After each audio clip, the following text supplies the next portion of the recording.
नमो ज्ञानेश्वरा नमो ज्ञानेश्वरा। निवृत्ती उदारा सोपानदेवा। मुक्ताबाई नमो त्रिभुवन पावनी। आद्यत्रय जननी देवांची जयांचे केलिया स्मरण। होय सकळ विद्यांचे अधिकरण। तेचे वंदो श्री चरण श्री गुरूंचे ते नमस्कारोनी आता। यत्र योगेश्वर कृष्णो यत्र पार्थो धनुर्धरः तत्र श्रीर्विजयो भूतिर् ध्रुवा नीतिर्मतिर्मम। शास्त्र वाचे अर्थे फळे मग आपण मावळे तैसे नवे हे सगळे परब्रह्मची। कैवल्य साम्राज्य चक्रवर्ती विश्वमौली ज्ञानोबाराय सकल ब्रह्मनिष्ठ गुरुजनांच्या परमकृपेने श्री भगवती ज्ञानेश्वरीच्या 18व्या अध्यायाचा विचार आपण करत आहोत। त्यातही संपूर्ण वेदाचं, संपूर्ण महाभारताचं आणि अंततोगत्वा संपूर्ण भगवद्गीतेचं सार ज्या एका श्लोकामध्ये सामावलेला आहे असा या अध्यायाचा अंतिम श्लोक। त्या श्लोकाचा भाव आपण पाहण्याचा प्रयत्न करत आहोत। संजयाने संपूर्ण असणारं सार सर्वस्व धृतराष्ट्राच्या हातामध्ये दिलेलं आहे आणि निर्णय सांगितला की हे धृतराष्ट्रा, ज्या पक्षामध्ये संपूर्ण योगाचा अधिपती भगवान परमात्मा विराजमान आहे, ज्या पक्षामध्ये गांडीव धनुष्य धारण करणारा भक्तराज पार्थ विराजमान आहे, त्याच बाजूला किंवा त्याच पक्षाला सर्व प्रकारची लक्ष्मी, सर्व प्रकारचा विजय, सर्व प्रकारची राज्यलक्ष्मी किंवा ऐश्वर्य आणि आढळ अशा प्रकारची न्याय आणि नीती विराजमान राहणार, यामध्ये संशय घेण्याचं काही कारण नाही। हा अंतिम श्लोक इतका महत्त्वाचा आहे की जो या एका श्लोकावर आपली निष्ठा धारण करून राहतो किंवा या एका श्लोकाचं अनुष्ठान करतो त्याला संपूर्ण अध्यात्मातली विद्या हस्तगत होते किंवा दुसऱ्या अर्थाने तो अविद्याचा असणारा समूह त्याचाही पराभव करतो। आणि मग या श्लोकाचं महिमान काय आहे ते ज्ञानोबांनी वेगवेगळ्या प्रकारच्या उपमा वापरून यालाच उत्प्रेक्षा अलंकार असं म्हणतात, त्याद्वारे या श्लोकाचा महिमान आपल्यासमोर प्रगट केला आहे। आता या श्लोकामध्ये मागचा श्लोक जुना आहे आणि वर्तमान काळातला श्लोक नवीन आहे असाही विचार आपल्याला करता येणार नाही। कारण ज्याप्रमाणे पारिजातकाची फुलं जुनी आणि नवी असं म्हणता येत नाही का, कारण ती फुलं कधी सुकतच नाही, त्यामुळे त्याला नवीन आणि जुनं असं म्हणावं वाटत नाही। किंवा एखादी कामधेनू गाय आहे, ही आता तान्ही आहे किंवा ही आता पाडशी किंवा पारठी आहे असं म्हणता येत नाही। दोन दिव्याला हा मागचा आणि हा पुढचा या पद्धतीनं म्हणता येणार नाही। किंवा कालचा हा सूर्य वडील होता, आजचा सूर्य मात्र लहान आहे असंही म्हणता येत नाही। किंवा अमृताचा समुद्र इथे खोल आहे आणि पलीकडे थोडासा उथळ आहे, ही ज्याप्रमाणे म्हणता येत नाही तसं कोणत्याही श्लोकाची आपल्याला निवड करता येणार नाही। सगळेच श्लोक एका भगवद्गीतेतले असल्यामुळे सगळे फलाच्या संबंधाने, प्रभावाच्या संबंधाने सारखेच आहे। एवढंच आहे असं नाही, म्हणजे या श्लोकातच समानता एवढंच नाही बरं। या गीता ग्रंथाचा विशेष असा आहे की भगवद्गीता प्रतिपादन करणारा याचा वाचक श्रीकृष्ण परमात्मा आहे आणि गीतेतल्या प्रत्येक अक्षरामध्ये ज्या आत्मस्वरूपाचं वर्णन केलेलं आहे तोही आत्मा श्रीकृष्ण परमात्माचा आहे। म्हणजे गीताशास्त्र इतकं अलौकिक आहे की याचा विषयसुद्धा श्रीकृष्णच आहे आणि त्या विषयाचं प्रतिपादन करणारा सुद्धा श्रीकृष्णच आहे। याचा अर्थ वाच्य आणि वाचक या दोघांचं ऐक्य साधणारं हे शास्त्र आहे आणि म्हणून गीतेचा अर्थ कळाल्यानंतर जे फल आपल्याला मिळतं, गीतेचं पाठ किंवा पारायण केल्यानंतरही तेच फल आपल्याला मिळतं। पाठीमागे आपण एकदा पाठामध्ये विचार सांगितला होता की एका महापुरुषांनी संपूर्ण गावातल्या लहान मुलं आणि मुली या सगळ्यांना भगवद्गीता शिकविली। ते परमपूज्य आदरणीय विनायकजी महाराज हे त्यांचं नाव आहे। आणि काय भगवंताची त्यांनी सेवा केली असेल, एवढं सामर्थ्य आणि प्रभाव आहे की सगळ्यांना त्यांनी गीता शिकविली। अर्थाने जे प्राप्त होतं तेच गीतेच्या पाठांतराने सुद्धा प्राप्त होतं। म्हणजे वाचकांना एकत्व आणणारं हे शास्त्र आहे। अर्थ आणि पाठाला फलाने एकत्र आणणारं शास्त्र आहे। सगळ्या श्लोकाचा प्रभाव एकच आहे असं प्रतिपादन करणारं हे शास्त्र आहे. ज्ञानोबा म्हणतात, मनोनिमज काही समर्थनी आता विषय नाही, गीता जाना हे वाङ्मय श्री मूर्ती प्रभूची. म्हणून आता मला या विषयाचं समर्थन करण्याकरता काही वेगळा विषय राहिला नाही. उलट श्रीमद्भगवद्गीता ही भगवंताची अत्यंत गोंडस, सुंदर, सुशोभित अशा प्रकारची वाङ्मयीन मूर्ती आहे. याचा अर्थ भगवद्गीता म्हणजेच भगवान श्रीकृष्ण आहे. ज्ञानेश्वरी म्हणजे साक्षात ज्ञानोबाराय आहे. किंवा सगळ्या संतांचे ग्रंथ म्हणजे त्या त्या संतांचे वाङ्मयीन अवतार आहे. गीतेच्या संबंधाने एक परंपरेने कथा ऐकलेली आहे. ही कथा गुरुवारी राऊत बाबाही सांगत असतात आणि गुरुवारी डॉक्टर बाबाही सांगत असतात. एक श्लोक आहे, अनन्यास चिंतयन्तो माम ये जनाः पर्युपासते तेषां नित्याभियुक्तानां योगक्षेमं वहाम्यहम्. एक महात्मा होते, मिश्रा हे त्यांचं नाव आहे. ते आपल्या गावाच्या जवळच्या सरोवरामध्ये स्नान करायचे आणि काठावर असणाऱ्या भगवान शंकराचं पूजन करायचे. तिथे गीतेचं सार्थ पारायण करायचे आणि मग सगळा नित्यनेम उरकल्यानंतर घरी आल्यानंतर सगळ्या गावातल्या मुलांना गीता शिकवायचे.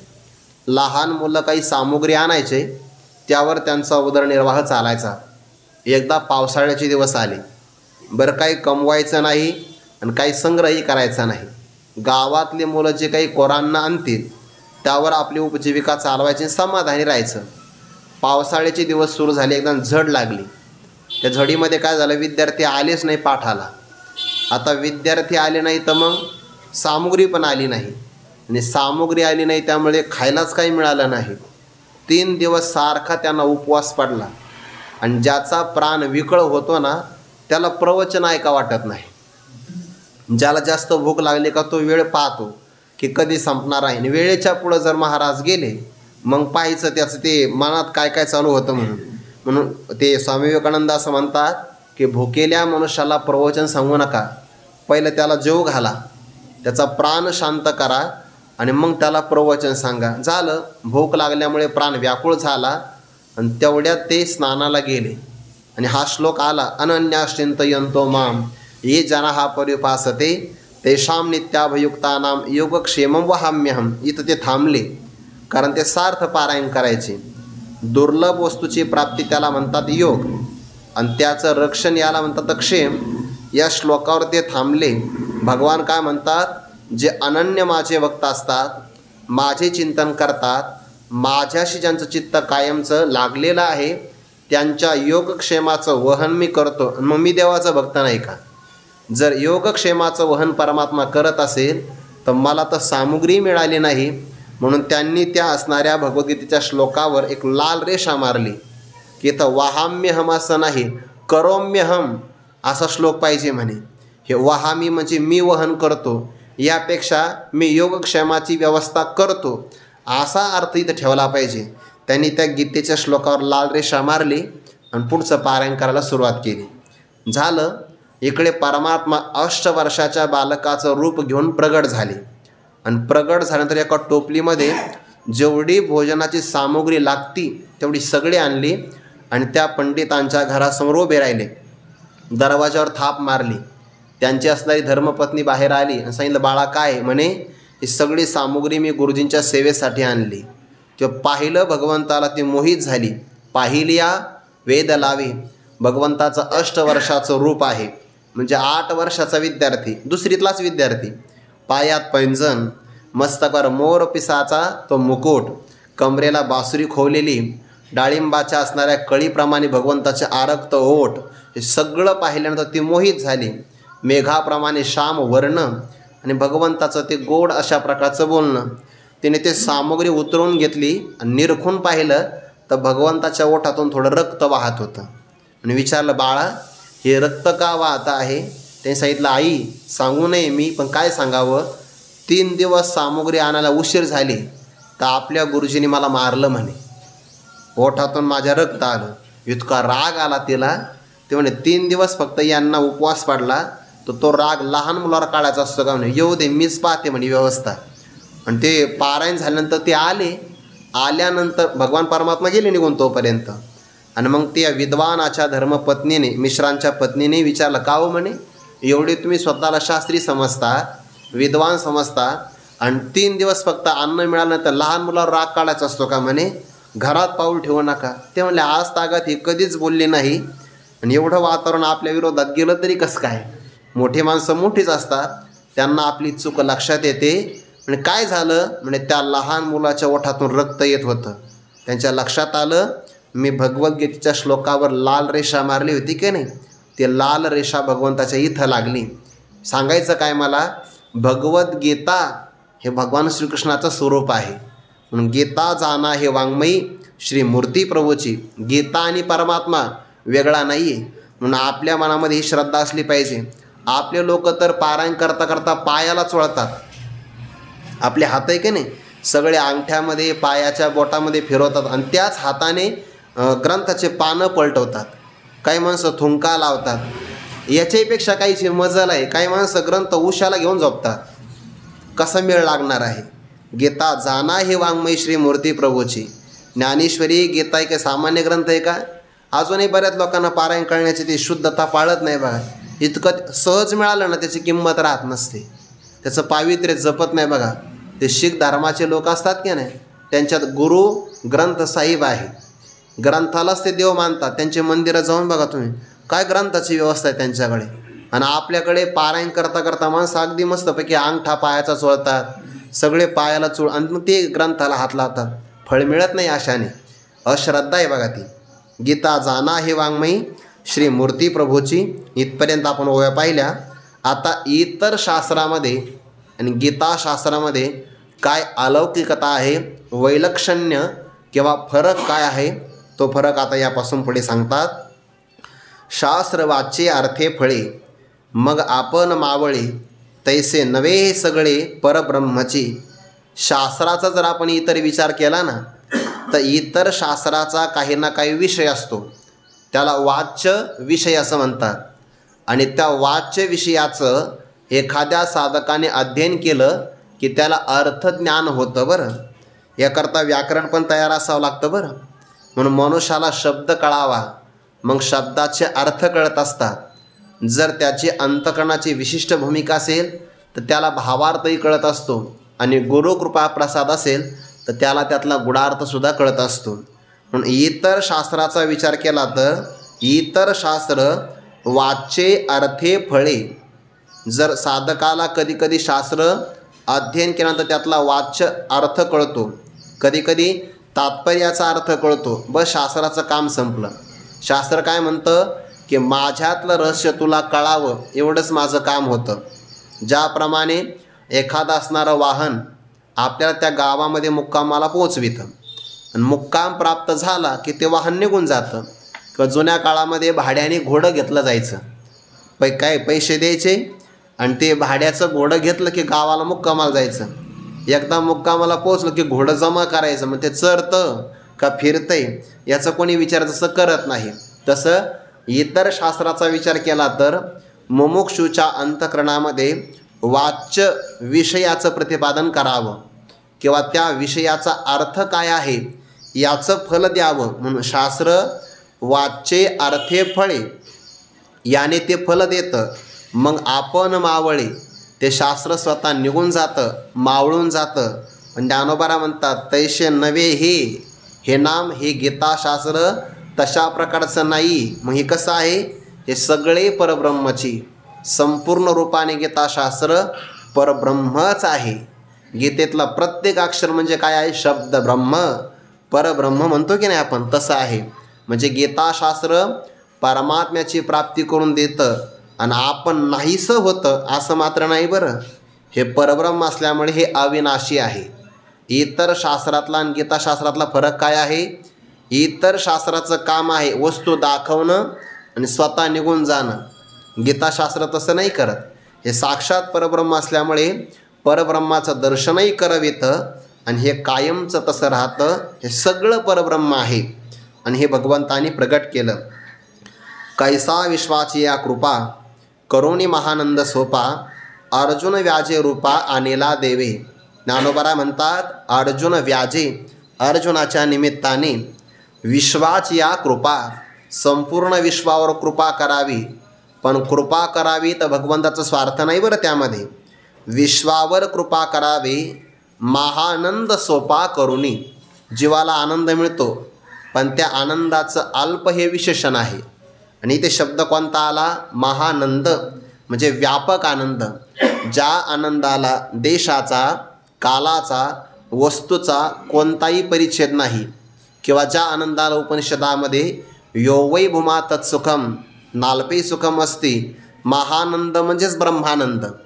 आणि तो ब्रह्मानंद परमात्म्याने सोपा केला हे विशेष आहे. विश्वावर कृपा करावी, पण कठीण सांगू नये.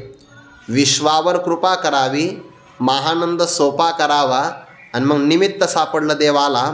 अर्जुन व्याजे रूपा आणिला देवे. देवाने अर्जुनाच्या निमित्ताने महानंद सोपा करून विश्वावर कृपा करण्यासाठी आणिला म्हणजेच प्रगट केला. हे कार्य झालं कसं हो? किती व्यापक भूमिका आहे देवाच्या. निमित्त जरी अर्जुनाचं आहे, पण देवाचं साध्य मात्र विश्वावर कृपा करावी असं आहे. आणि क्लिष्टता भगवंताने ठेवली नाही. वेदाचं अध्ययन करण्यामध्ये क्लिष्टता आहे, शास्त्राच्या अध्ययनामध्ये क्लिष्टता आहे, पण भगवंताचं इतकं सुगमत्व आहे की 700 श्लोक आहे, पण आपल्याला महानंदाची प्राप्ती व्हावी, देवाची आपल्यावर कृपा आहे. बघा हे कसा प्रकार झाला याकरिता उदाहरण देतात. चकोराचे निमित्ते तिन्ही भुवने संतप्ते, निवविले कळावंते चंद्रे जेवी. का गौतमाचे निमिसे कळे काळ ज्वरितो देशे, पाणी ढाळ गिरीशे गंगेचा केला. तैसे गीतेचे हे दुबते वत्स करुणी पार्थाते, दुभिनली जगा पुरते श्रीकृष्ण गाय. या 3 ओव्याचा एकत्र विचार आहे. पहिल्या 2 ओव्यामध्ये आहे दृष्टांत, तिसऱ्या ओवीमध्ये आहे सिद्धांत. 2 ओव्या असे आहे. चकोराचं निमित्त आहे. निसर्गामध्ये 2 पक्षी आहे, एक आहे चकोर, दुसरा आहे चातक. चातक हा पावसाच्या पाण्याशी अनन्य. बघा नाथ महाराज म्हणतात, जैसे मेघामुखीचे उदक वरीच्या वरी झेली चातक. ते पावसाचं पाणी खाली पडावं आणि मग खालच्या पाण्यातून त्या थेंबाने उसळी घ्यावी आणि मग ते सेवन करावं असं नाही. ते लहान मुलं क्रिकेट खेळतात बघा गल्लीमध्ये, मग त्यांना ते वरच्यावर कॅच नाही ना करतायत, मग ते हे बघ एक टप्पा आऊट, बरं एक टप्पा पडला तरी आऊट. तसं चातक नाही करत.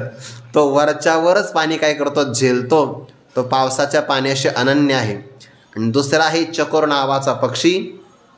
चकोर पक्षाच्या ठिकाणी सामर्थ्य आहे की चंद्राच्या किरणातलं तो अमृत प्राशन करतो, पण ढगांचा पडदा जर आड आला ना तो वरती सुद्धा तो पाहत नाही.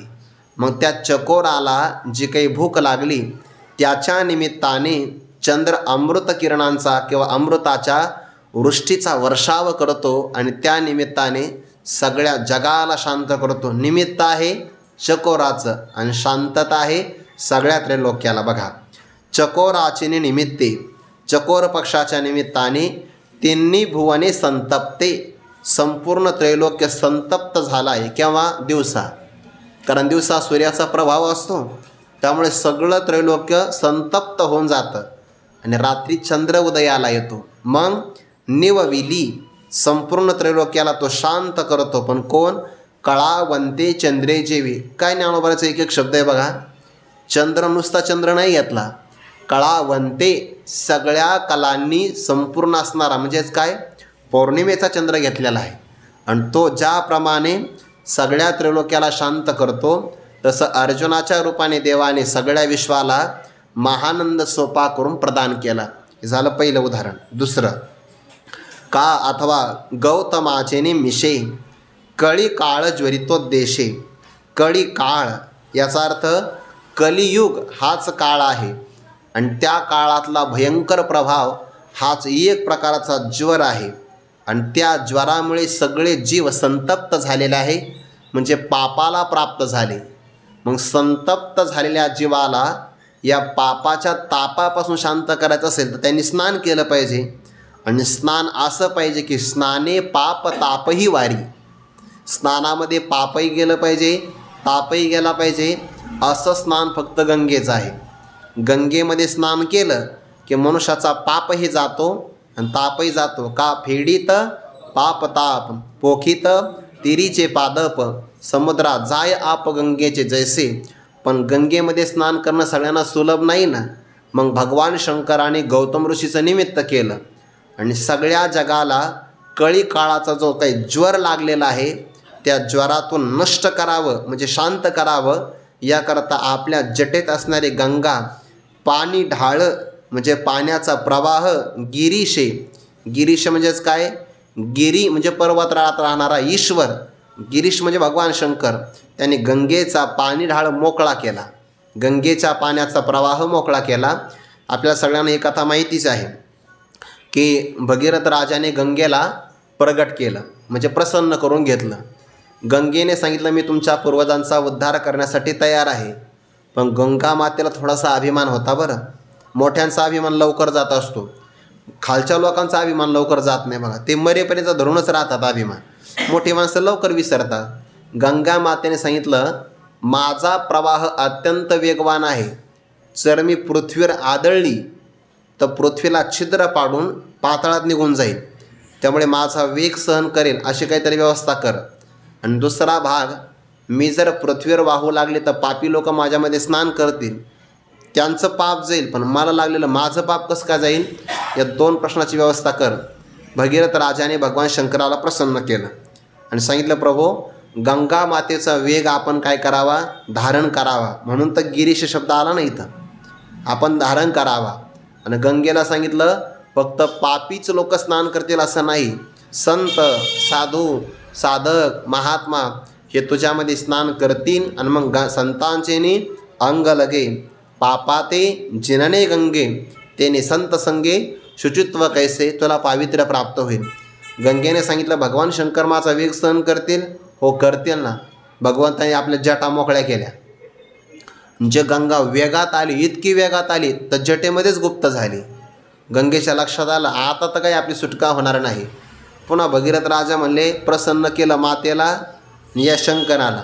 दोघांमध्येच भांडणं सुरू झाली. आपलं मुख्य कार्य तर तसंच राहिलं.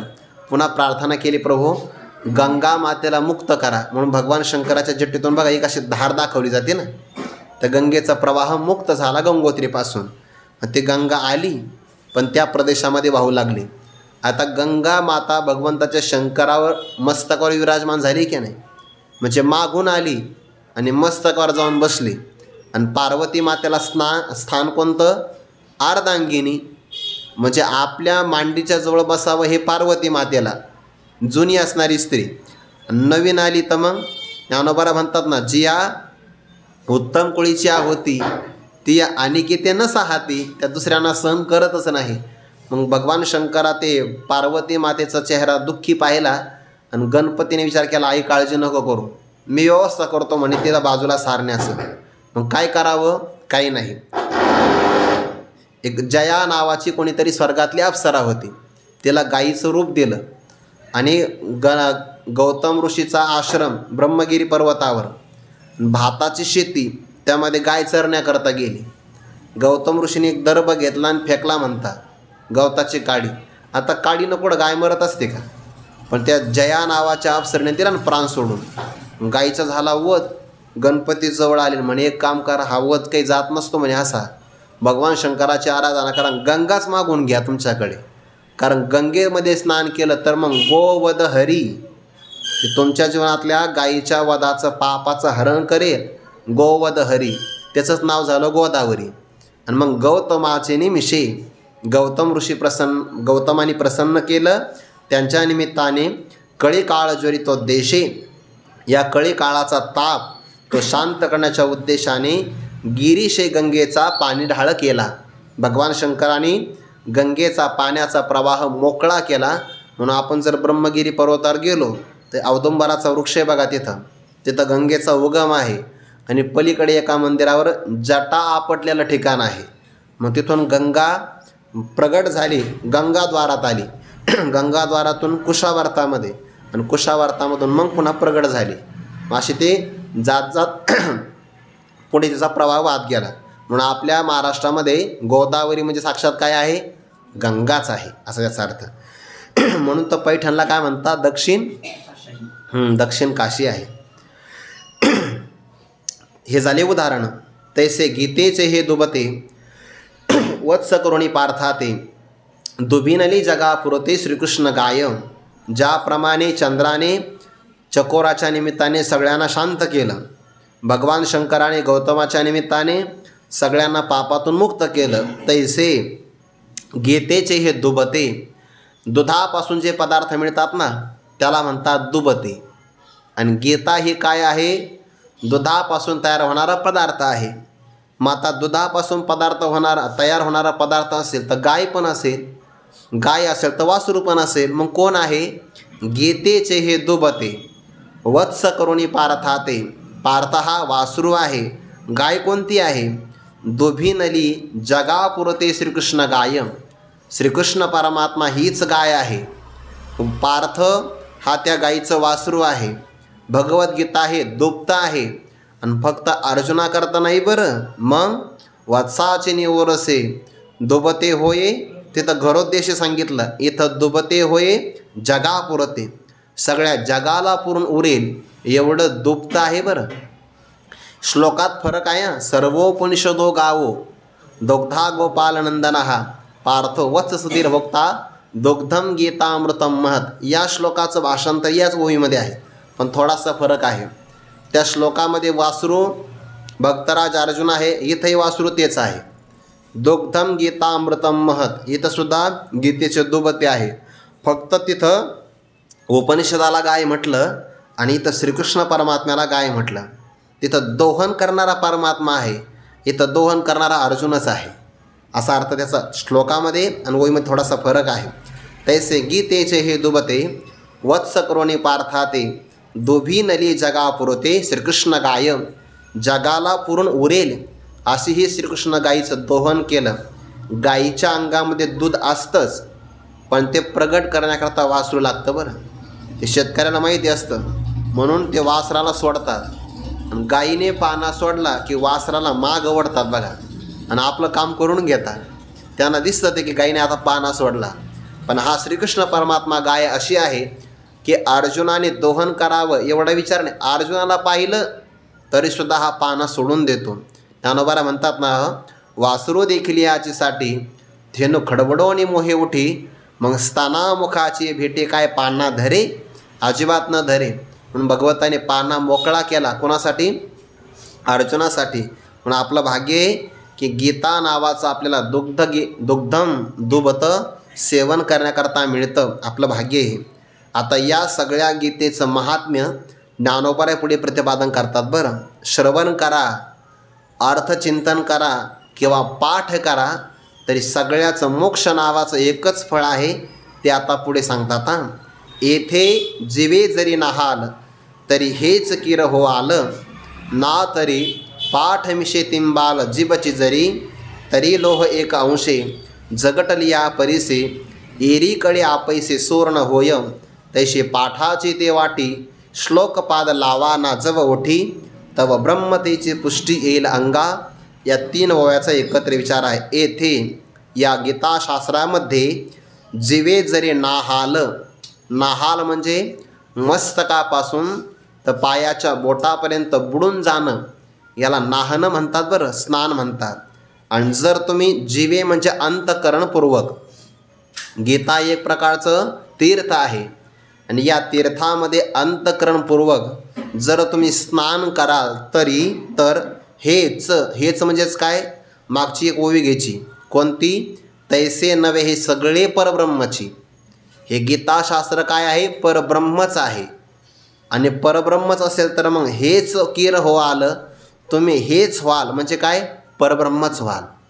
जर अंतःकरणपूर्वक आपण गीतेमध्ये स्नान केलं तर आपल्या अंतःकरणाला परब्रह्मरूपता प्राप्त होईल. कारण गीताशास्त्र परब्रह्म आहे आणि तुम्ही हेच व्हाल म्हणजेच काय? परब्रह्मस्वरूपच व्हाल. पण कशाने व्हाल? जर अंतःकरणपूर्वक अर्थाचं चिंतन करून या गीतेमध्ये जर बुडी दिली, स्नान केलं तर हे फल प्राप्त होईल. ना तरी एखाद्याला स्नान करणं शक्य नाही तर ज्ञानोबाला म्हणतात पाठ मिशे तिंबाल जीबची जरी. पाठ म्हणजे पठन करण्याच्या निमित्ताने तुम्ही आपली जीभ तिंबाल म्हणजे ओली कराल. म्हणजे बा गीतेमध्ये आपल्याला स्नान नाही करता आलं उतरून, तर मग काय नाही, फक्त गीता ग्रंथ घ्यायचा आणि आपल्या जिभेनं फक्त पारायण करायचं. याने काय होईल, तुमची जीभ ओली होईल. त्याला तिंबाल असं म्हणतात. पण का हो, नुसत्या जिभेचा जरी स्पर्श झाला आणि जीभ ओली झाली श्लोकाने तर काय होईल, काय होईल? अहो म्हणे जीभ तर शरीराचा एकच अवयव आहे आणि एका अवयवाला स्पर्श प्राप्त झाला तर सगळी ब्रह्मरूपता येईल. उदाहरण ऐका ना, तरी लोह एक अंशे झगटली या परिशे. लोखंडाचा एक अंश परिसाच्या एका बाजूला स्पर्श करता झाला. कल्पना करा, हा ध्वनिक्षेपक आहे आणि सगळं लोखंडाचं आहे की नाही. मग परिस इथं एका अंशाला लागला. एरीकडे आपैसे सुवर्ण होय. हा सगळाचा सगळा भाग सोनं होऊन जाईल आणि पाठ असेल तोपर्यंतच इथं राहील. असं होईल की नाही. तरी लोह एक अंशे झगटली या परिशे एरीकडे दुसरीकडे इतर बाजूला आपैसे सुवर्ण होय. त्याचं आपोआप सोनं होईल. तैसी त्याप्रमाणे पाठाची ते वाटी. बघा बरं, गीतेचं पारायण करणं म्हणजे पाठाची वाटी आहे. आणि वाटी कशाला लावतात? मुखाला. तैसी पाठाची ते वाटी. श्लोक आहे की नाही, श्लोकामध्ये पाद असतात, चरण असतात. श्लोक पाद लावा न जव ओठी. जेव्हा तुम्ही श्लोकाचं चरण आपल्या ओठाला लावतात न लावतात तोच तव म्हणजे तेव्हा ब्रह्मतेची पुष्टी येईल अंगा. तुम्हाला ब्रह्मस्वरूपाची पुष्टी पोषणकारकता सहज अंगाला लागेल. जगामध्ये असा कोणता पदार्थ आहे बरं? व्यवहारात असा आहे, जर आपण चांगलं अन्न खाल्लं, चांगलं मन लावून बरं मोबाईल न पाहता चांगलं अन्न खाल्लं तर 5 दिवसांनी त्या अन्नाचा रस तयार होतो. 5 दिवसांनी. त्याच्यानंतर त्या रसापासून 5 दिवसांनी रक्त तयार होतं. आणि जेवढं अन्न खाल्लं तेवढं काही पचत नाही, तेवढ्याचा काही रस तयार होत नाही. प्रक्रिया फार मोठी. महिनाभरानंतर मग त्या अन्नाचं काय होतं, ओज तयार होतं.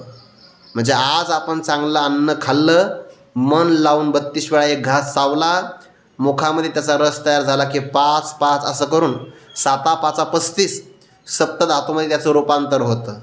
असं हे व्यवहारातलं अन्न आहे. पण गीता नावाचा पदार्थ असा आहे, श्लोक नुसता याची वाटी फक्त आपल्याला ओठाला लावतात न लावतात तोच ब्रह्मतेची पुष्टी येईल अंगा. ब्रह्मस्वरूपाची पुष्टी आपल्या अंगाला प्राप्त होईल. आणि ही पुष्टी बाहेरून नाही दिसत, ही पुष्टी मनातून दिसते. आणि ज्याला ब्रह्मस्वरूपाची पुष्टी प्राप्त झाली की नाही, जो असा धष्टपुष्ट झाला तो विषयात रममान होत नाही. एही संस्पर्शजा भोगा दुःख येऊ नये एवते आद्यंतवंत कोणतेय न ते शुरमते बुधाहा. त्यामध्ये शहाणे माणसं रममान होत नाही. याला ब्रह्मतेची पुष्टी अंगाला लागते. बघा, म्हणजे जीव अंतकरणपूर्वक स्नान केलं तरी ब्रह्मरूपता, पठण केलं आणि जीभ ओली झाली तरी ब्रह्मरूपता. एखादा म्हणजे मला गीता म्हणजे गीता पाठ नाही करायची, गीतेचा अर्थही मनात नाही घ्यायचा. मग एखादा मला नाही, मला झोप आली आता, म्हणजे हे फक्त इथंच ऐका बरं, हे काही प्रयोग करण्यासाठी नाही. पण एखादा असा काना झाला, कान वडा झाला, त्याने एक कान झाकला आणि एक कान त्याचा उघडा आहे, पण कानातही जर हा श्लोक जाऊन बसला तरी पुष्टीचा आहे. पुढं सांगता ना येणेशी मुख वाकडे. काही विद्यार्थी असतात ना, त्याला औषध दिलं ना तर ते तोंड फिरवतं बघा असं. ते लहान मुलं असतात ना, कडू औषध घेत नाही बघा, असं तोंड फिरवतं. तसं एखादा व्यक्ती पारायण करण्याकरता गीता ग्रंथ समोर आला आणि त्याने आपलं मुख असं वाकडं केलं. ना येणेशी मुख वाकडे करोनी ठाका आलं. पण कसं झाला, कानवडे. कानवडे म्हणजे त्याने आपलं मुख फिरवलं बघा इकडं. समजा आता ही श्लोकाची वाटी आहे आणि त्याने आपलं असं मुख फिरवलं, मग काय मुख इकडंच आहे पण कान समोर येईल ना. येणेशी मुख वाकडे करुणी ठाकाला कानवडे. मग काय होईल, कान पुढं येईल. आणि कानामध्ये जरी श्लोक जाऊन बसला तर ज्ञानोबाला म्हणतात करुणी ठाकाला कानवडे. कारण मुख फिरवलं तर काय होईल, कान समोर येईल ना.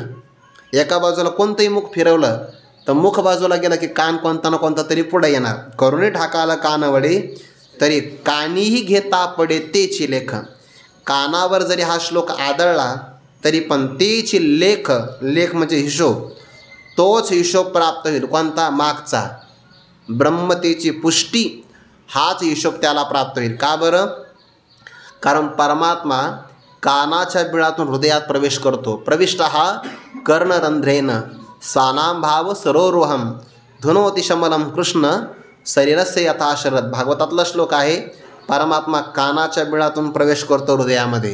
आणि एखाद्याने मुख बाजूला केलं म्हणजे मला नाही पारायण करायचं, पण मग कान समोर आला, अरे श्लोक तर ऐक, यत्र योगेश्वर कृष्ण, गेला कानामध्ये श्लोक, तरी कानी घेता पडे तेचे लेखक, तरी त्याला ब्रह्मताच प्राप्त होईल. का बरं? याचं कारण काय? जे नाम कारण हे गीताशास्त्र श्रवणे पाठे अर्थे, गीता नेती मोक्षा आरवते, जैसा समर्थदाता कोण्हाते, नास्ती न म्हणे. का बरं? त्याचं कारणच आहे श्रवणे. गीतेचं आपण श्रवण करा. श्रवण केल्याशिवाय अर्थ नाही कळत बरं. आपण किती बुद्धिमान असाल, पण श्रवण केल्याशिवाय अर्थ कळत नाही. म्हणून तर आपल्याकडे संप्रदाय परंपरा आहे.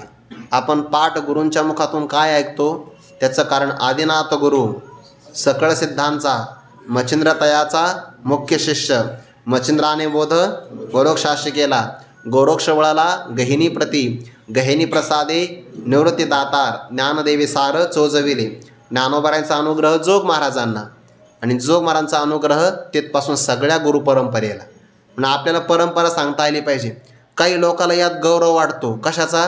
आम्हाला कुणीच गुरु नाही आणि आम्ही कोणता गुरुही केला नाही. चांगलं बा, तुझं कीर्तन ठेवणारे भाग्यवान लोक आहे सगळे. अरे परंपरा सांगता आली पाहिजे की नाही? श्रवणाकरता परंपरा असते. गीतेचं श्रवण करावं श्रोत्रिय ब्रह्मनिष्ठ आणि कृपाळू सद्गुरूंच्या मुखातून. आणि श्रवण केलं तर अर्थ कळत असतो. श्रवणाचे मिसे बैसावे येवणी, साम्राज्य भुवनी सुखी नांदे. आली की नाही तो ओवी? आणि त्या चरणाचा अर्थ साम्राज्य भुवनी म्हणजे ब्रह्मस्वरूपाच्या भुवनामध्ये तो आनंदाने नांदतो. पण केव्हा? श्रवण करण्याकरता आला पाहिजे. श्रवणे पाठे, पाठे म्हणजे पारायण करा, किंवा अर्थे अर्थाचं चिंतन करा. कारण ऐकल्याशिवाय तर काही अर्थ कळत नाही. अर्थ मनात राहतो, पाठ मुखात राहतो आणि श्रवण कानात राहतं. सगळा प्रकार आहे बरं हा. श्रवण कानात, पाठ मुखामध्ये आणि अर्थ मनामध्ये. पण असं जरी आपण गीता या ठिकाणी ठेवली तर ज्ञानोबा म्हणतात गीता ही माऊली आहे, माता आहे. गीता निधी मोक्ष आरवते. आरवते म्हणजे अलीकडचं, मोक्षाचं अलीकडचं.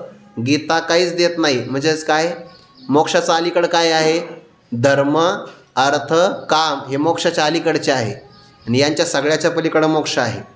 गीता निधी मोक्ष आरवते. मोक्षाच्या अलीकडचं गीता काहीच देत नाही. म्हणजेच काय देते? मोक्षच देते. कसं? जैसा समर्थदाता कोण्हा ते नास्ती न म्हणे. दोन नकार आले ना, त्याचा होकाराचा अर्थ होतो बरं. नास्ती म्हणजे माझ्याकडं काहीच नाही असं न म्हणे, असं तो म्हणत नाही. याचा अर्थ त्याच्याकडे सगळं आहे. एखादा व्यक्ती म्हणत असेल मी चोरी करत नाही असं नाही, याचा अर्थ मी फक्त उदाहरण दिलं आहे. दोन नकार आले की त्याचा होकाराचा अर्थ होतो. समर्थ असणारा दाता ज्याप्रमाणे कोणताही याचक आला की त्याला नाही असं म्हणतच नाही. म्हणजे काय? या तुमचा स्वीकार आहे. समर्थाची पंक्ती भोजने तळिल्या वरिल्या एकच पक्वाने, तेवी श्रवणे अर्थे पठने मोक्षचे लाभे. ही ओवी याच अध्यायात आली बरं सुरुवातीला. आणि तीच ओवी आता इथं पण आली. फक्त थोडे शब्द क्रम मागे पुढं झाला आहे. म्हणजे शब्द बदलले, अर्थ तोच आहे. समर्थदाता कोण्हा ते नास्ती न म्हणे. समर्थ असणारा दाता ज्याप्रमाणे कोणाला नाही असं म्हणतच नाही. ते देण्याच्या बाबतीमध्ये अवदारी आहे ना, ते अवदार्य नावाचा षडगुणापैकी महत्त्वाचा गुण भगवंताने कर्णाला देऊन टाकला. कर्णाला अवदार्य दिलं. कर्णासारखा अवदार्य कोणाकडंच नाही. असं म्हणतात की कर्णाकडे एकदा कोणीतरी याचक आला आणि म्हणाला मला स्वयंपाक करायचा आहे. नाही, अगोदर धर्मराजाकडे आला म्हणतात. धर्मराज म्हणले की पाऊस पडला बा, लाकडं तर सगळे ओले झाले. तो गेला कर्णाकडे. आता पाऊस तर सगळीकडेच पडला होता. कर्णाने आपला चंदनाचा असणारा पलंग मोडला, तोडला आणि सांगितलं जा लाकडं घेऊन, स्वयंपाकाला तुला काम आहे. एकदा दुर्योधनाची धर्मपत्नी माहेराला चालली आणि कर्णाला सांगितलं की हिला सोडून ये, मित्र आहे. निघाला कर्ण रस्त्याने. एक ब्राह्मण आला. तो लाव मला पैशाची खूप गरज आहे, मुलीचं मला लग्न करायचं पण हुंडा द्यायला काही पैसेच नाही. मग काय पाहिजे? थोडं सोनं मिळालं तर बरं होईल. कर्णाने लगेच रथ थांबवला आणि सांगितलं वहिनी काढा सगळे दागिने. अहो म्हण मी माहेराला चालली. मग मी कुठं काय म्हणतो, माहेराला सोडणारच आहे तुम्हाला. आपण माहेरात वजनात जायचं असतं की नाही, ते सांगायचं नाही म्हणे. सगळे अलंकार काढले. ते म्हणे आता मला नाही जायचं माहेराला, रथ फिरवा मागं. रथ आला मागं, ते लागले रडायला. दुर्योधनाला जवळ तक्रार केली. काय म्हणे तुमचा मित्र, एक याचक आला आणि माझ्या अंगावरचे सगळे दागिने काढून दिले. दुर्योधन मला नशीब, त्याने फक्त दागिनेच मागितले. तो जर म्हणला असता मला स्त्री पाहिजे, कर्णाचा अवतारी आहे की नाही. त्याप्रमाणे समर्थ दाता कोणाते नास्तीन न म्हणे. विनोदाचा भाग सोडून द्या. समर्थ दाता कोणाला नाही असं म्हणतच नाही. तसं गीता माऊली काय मनोनी मने काय वाचा, जो सेवक होईल येचा, तो स्वानंद साम्राज्याचा चक्रवर्ती करी. गीता नेदी मोक्षा आरोहते, जैसा समर्थदाता कोणाते नास्ती न म्हणे. पण ज्ञानोबांची पुढची ओळी फार गोड आहे बरं. मनोनी जान तया सवा, गीताची एकी सेवा, काय कराल आघवा शास्त्री एरी. एरी म्हणजे इतरा, पण गीतेचं अध्ययन करावं. पण शब्द कसा ठेवला, सवा म्हणजे बरोबर. पण कोणाच्या बरोबर, जानतया सवा, जानत्या पुरुषाच्या समवेत गीताची एकी सेवा. गीता नावाचं एक शास्त्र आहे, त्याची सेवा करावी. पण कोणाबरोबर करावी, जानत्या पुरुषांच्या सानिध्यामध्ये राहून गीतेची सेवा करावी. असं का बरं परमात्मा म्हटले असतील जानत्या पुरुषाबरोबर? कारण का बऱ्याचदा काही अर्थ परंपरेनं जर ऐकले नाही तर त्या अर्थाचे आपल्यासमोर आपल्या बुद्धीने केलेले अर्थ अनर्थकारक होऊ शकतात. गीतेमध्ये काही कुट श्लोक आलेले आहे. किम कर्म कमी कर्मेती कवयोपेत्र मोहिताहा तत्ते कर्म प्रवक्ष्यामि यज्ञात्वा मोक्षशे शुभात. असं म्हटलंय की नाही. कर्मण्ये कर्मय पश्चेत अकर्मणीच कर्मयः सबुद्धिमान मनुष्येषु संयुक्त कृष्ण कर्मकृत. किंवा या निशास्त्रभूतानां तस्यां जागृती संयमी यस्यां जागृती भूतानि सा निशा पश्यतो मुनेः. किंवा आश्चर्यवत पश्यति कश्चिदेन. ह्या असे श्लोक आहे की नाही. आणि या श्लोकाचा आपल्या मनाने अर्थ केला तर अर्थ लागणारच नाही. कारण गणरायांना व्यासांनी बोलवलं, सांगितलं मला महाभारताची रचना करा, तुम्ही लेखक व्हा. ते म्हणे मी लेखक होईल, पण माझी एक अट आहे, माझी लेखणी थांबता कामा नये. नाही तर तुम्ही असं मला थांबा, माझं पान मागं पुढं झालं आणि मला आठवत नाही, तसं नाही चालणार. विठ्ठल विठ्ठल म्हणा हे मी ऐकणार नाही. मला लेखणी थांबता कामा नये. मग व्यास म्हणले माझी पण एक अट आहे, श्लोक समजल्याशिवाय लिहायचा नाही. ते म्हणले चालेल. आता गणराय विद्येची देवता आहे, पण व्यासांनी अशी काही रचना करावी कुठं श्लोकाची. असं म्हणतात 1,00,000 श्लोकामध्ये 8,800 महाभारतामध्ये कुठं श्लोक आहे. गीतेतले 2-3 आता आपण म्हटलो की कर्मण्ये कर्मणे पश्चेत या निशा सर्वभूतानां, असे जवळपास 8,800 श्लोक आहे. मग गणरायाने विचार करावा, कर्माच्या ठिकाणी अकर्म, अकर्माच्या ठिकाणी कर्म, काय अर्थ आहे. इथं जागा आहे तर बाकीचे झोपलेले आहे, बाकीचे झोपलेले तर हा जागा आहे, काय अर्थ कळायचा याचा.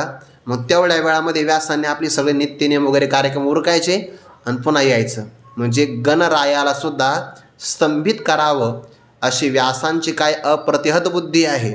म्हणून जाणत्या पुरुषाबरोबर गीतेचं अध्ययन करावं. जानतया सवा, गीताची एकी सेवा, काय कराल आघवा शास्त्रीय रे. या ओळीचा आणखीन एक अर्थ सांगू का. जानत्या पुरुषाबरोबर गीतेची सेवा करावी म्हणजे कोण, जाणते आहे ज्ञानोबा आहे, जाणते आहे ज्ञानेश्वरी, आणि ज्ञानेश्वरीच्या बरोबर मग गीतेचं अध्ययन करावं. म्हणजे सगळ्या श्लोकाचे अर्थ आपल्याला चांगले लागतील. कारण ज्ञानोबाऱ्यासारखं जाणतो कोण आहे जगामध्ये. म्हणून जानतया सवा, ज्ञानेश्वरी म्हणजे कोण आहे, ज्ञानोबार आहे. ज्ञानोबाऱ्यांच्या सहवासामध्ये राहून गीतेची सेवा करावी. आणि मग बाकीचे शास्त्र काय गरज आहे. काय करायला आघवा शास्त्री एरी, इतर शास्त्राचं फार अध्ययन करून काय करणार आहे. म्हणून का बरं, इतर शास्त्राची निंदा नाही बरं. इतर शास्त्रातून जे फल मिळणार आहे ते सगळे एका गीताशास्त्राच्या अध्ययनात मिळणार आहे. मग जर अनंत शास्त्राच्या अध्ययनातून जे फळ मिळतं ते जर एका शास्त्राच्या अध्ययनातून मिळत असेल तर मग याचं अध्ययन केलेलं काहीच वाईट आहे, काहीच वाईट नाही, हेच करावं. इथपर्यंत गीतेचं महात्म्य सांगितलं. आता व्यासांचा उपकार ज्ञानोबाराय सांगतात बरं. इथपासून पुढे आता 8व्या क्रमांकाच्या ओळीपर्यंत व्यासांचा उपकार आहे बरं आपल्यासमोर आलेला. आणि कृष्णार्जुनी मोकळी गोठी चावळीले जे निराळी, ते स्त्री व्यासे केली करतळी घेवो ये ऐसी. ज्ञानोबा म्हणतात भगवान परमात्मा आणि श्रीकृष्ण अर्जुन, जे परमात्मा श्रीकृष्ण आणि भक्तराज अर्जुन या दोघांनी मोकळी म्हणजे असं ते मोकळेच बोलले.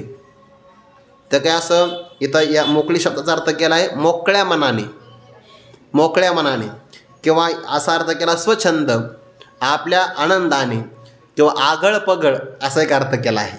कोणते अर्थ घेतले ते चालतात. परमात्मा भक्ताकरता आनंदाने बोलले, मोकळ्या मनाने बोलले आणि गोठी चावळिली म्हणजे बोलले. पण कुठं बोलले? निराळी शब्दाचा अर्थ होतो आकाशात बोलले. आपण जे बोलतो की नाही ते कुठं बोलतो? आता हा आपले शब्द कुठं जातात? आकाशामध्ये जातात की नाही? तसे परमात्मा आकाशातच बोलले. किंवा दुसरा अर्थ निराळी म्हणजे ज्याचा धागा सामान्य पुरुषाला लागणार नाही असं परमात्मा बोलले. आणि मग जे शब्द परमात्मा बोलले ते शब्द आपल्या हातावर आले पाहिजे की नाही? मग ही असणारी किमया व्यासांनी केली.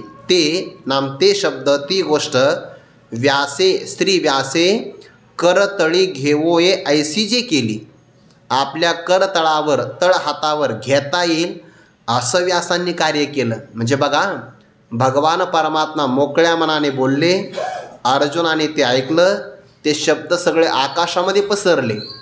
त्या आकाशातून आपल्याला पकडता येत नाही किंवा परमात्म्याचे शब्द सामान्य पुरुषाला समजत नाही. मग व्यासांनी त्या शब्दाचा भाव आपल्या शब्दामध्ये ग्रंथबद्ध केला. एवढं महत्त्व असतं ग्रंथाला.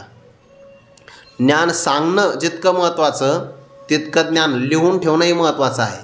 कारण लिहून ठेवलेलं अक्षरात असतं आणि अक्षरात असल्यामुळे ते अक्षर होतं, म्हणजे ते अविनाशी होतं, ते कायमचं राहतं.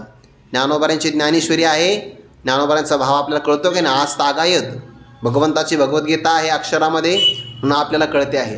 हे उपकार व्यासांचे आहे. ते स्त्री व्यासे केली करतळी घेवो ये ऐसी.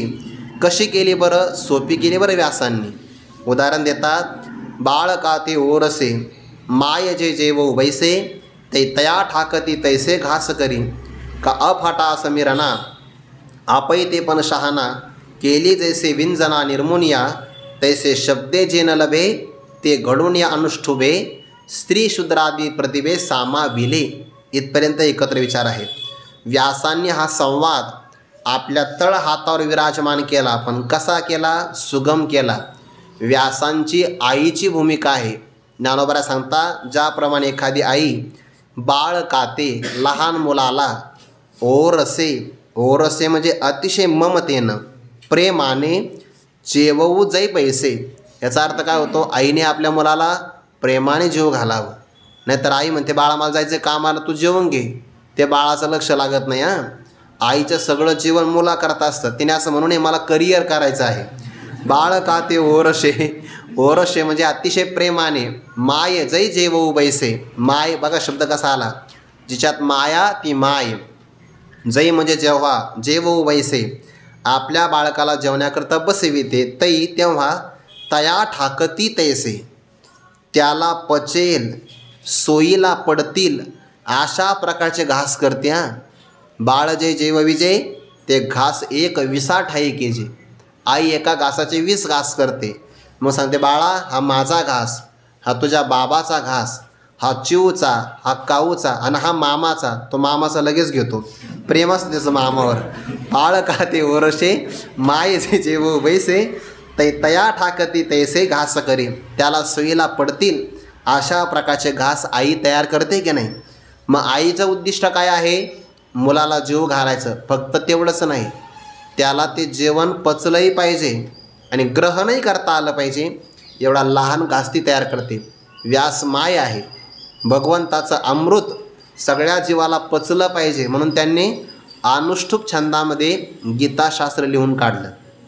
दुसरं उदाहरण का आफाटा समीरणा म्हणजे वारा आफाटा आहे बघा. पण तो वारा वाहू लागला तर आपल्याला मिळतो, नाही वाहू लागला तर मिळत नाही. म्हणजे वारा आपल्या अधीन आहे का? नाही. पण शहाणा जे काही शहाणे माणसं आहे की नाही त्यांनी अफाट वाऱ्याला आपैतेपण केले. आपैतेपण म्हणजे आपल्या अधीन करून घेतलं. पण कसं? जैसे विंजना निर्मुनिया, विंजना म्हणजे पंखा, पंखा तयार करून शहाण्या माणसाने आफाट वाऱ्याला आपल्या ताब्यात ठेवलं. जुन्या काळातला पंखा घ्यायचा बरं, मग तो पंखा घ्यायचा, ते आपण राजे वगैरे पाहिले की नाही, असं ते पंखा ढाळतात बघा. मग पंखा तयार केला आणि जेव्हा पाहिजे तेव्हा फक्त वारा आपल्या हातात ठेवला. आता आपण त्याच्यापेक्षा शोध लावला, हा पंखा तयार केला आपण, पण तोही आपल्या स्वाधीन आहे, तो विजेच्या स्वाधीन आहे, म्हणून खरा तोच पंखा चांगला आहे जो आपल्या अधीन आहे. तैसे त्याप्रमाणे शब्दे जे न लभे, जे परब्रह्म वस्तू शब्दाचा विषय होत नाही, शब्दाने प्राप्त होत नाही. बघा, शब्दाने परमात्मा प्राप्त होत नाही, पण झाला तर शब्दाशिवाय होत नाही. शब्दानेच परमात्मा कळेल असं नाही, पण कळाला तर शब्दापासून कळणार नाही. शब्द हे प्रबल प्रमाण आहे. आणि जर तत्वमसी महावाक्य ऐकलं की त्यातून अहम ब्रह्मास्मित्याकारक वृत्ती तयार होते, ती वृत्ती अज्ञानाला भंग करते आणि मग वृत्तीस्थ असणारा चिदाभासाचं काही कामच राहत नाही, स्वयंप्रकाश परमात्म्याला प्राप्त करून देते. म्हणून अज्ञान आवरण भंग करण्यासाठी आणि वृत्तीमध्ये विशेष ज्ञान प्रगट होण्यासाठी शब्दाची गरज आहे. पण परमात्मा शब्दाचा विषय नाही आहे खरं आहे, पण शब्द प्रमाण प्रबल प्रमाण आहे, ते आवरण भंगासाठी उपयोगाचं आहे. म्हणून शब्दे जे न लभे, जी वस्तू शब्दाने प्राप्त होत नाही, पण ते परब्रह्म घडून या अनुष्ठुपे, तेच असणारं परब्रह्म शब्दाच्याद्वारे प्राप्त व्हावं याकरता अनुष्टुप नावाचा छंद, ज्यामध्ये 32 अक्षर असतात, ते अनुष्टुप छंदाची रचना व्यासांनी केली. आणि ते करून स्त्री शूद्र आदी करून बाकीचे सगळे जीव यांच्या प्रतिभेमध्ये बुद्धीमध्ये समाविष्ट होईल अशा प्रकारचं सामाविले ग्रंथ तयार केला. बघा बरं, शब्दाने जे प्राप्त होत नाही तेच असणारं तत्व शब्दाबद्ध केलं, शब्दामध्ये बद्ध केलं, शब्दबद्ध रचना करून अनुष्टुप छंदामध्ये स्त्रियांनाही ते मिळावं, शूद्रालाही मिळावं. म्हणजे काय, गीता सर्वाधिकार सेवे व्हावी अशा प्रकारचं ते व्यासाने सामाविलं. आणि या व्यासांच्या शब्दामध्ये ते तत्व आलं, म्हणून आपल्याला सेवन करण्याकरता सुगम झालं. कसं सुगम झालं याचा विचार येणार आहे, चिंतन आपण उद्या पाहू. पुंडलिक वरदारी विठ्ठल श्री ज्ञानदेव तुकाराम माऊली ज्ञानेश्वर महाराज की जय. जगद्गुरु तुकाराम महाराज की जय. सद्गुरु जोग महाराज की जय.